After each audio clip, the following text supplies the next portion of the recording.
The United States formally exempted on Wednesday US and UN officials doing permitted business with the Taliban from US sanctions to try to maintain the flow of aid to Afghanistan as it sinks deeper into a humanitarian crisis.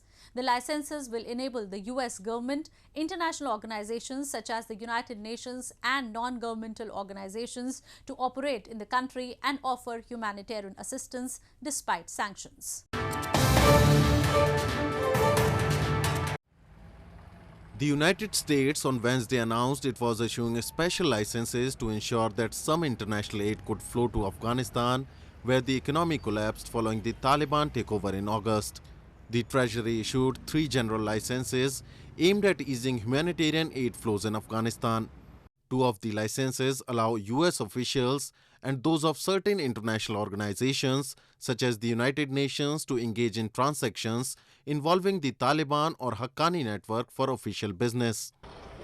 A 3rd license gives non-governmental organizations protection from US sanctions on the Taliban and the Haqqani network for work on certain activities, including humanitarian projects.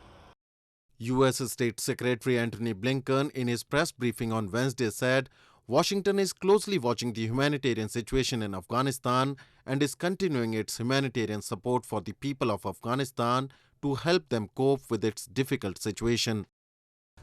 We've issued multiple now general licenses to make sure that other countries, institutions can feel free to move forward with their assistance and not be concerned about the application or implementation of sanctions against them. In a separate bid to address crisis, the UN Security Council passed a resolution exempting donors, aid groups and financial institutions involved in humanitarian assistance from UN asset freezes on leaders of the Taliban and associated entities. The United Nations says nearly 23 million people, about 55% of population, are facing extreme levels of hunger, with nearly 9 million at risk of famine as winter takes hold. Afghanistan's economic crisis accelerated after the Taliban seized power in August as the former Western-backed government collapsed and the last US troops withdrew. The United States and other donors cut financial assistance and more than $9 billion in Afghanistan's hard currency assets were frozen.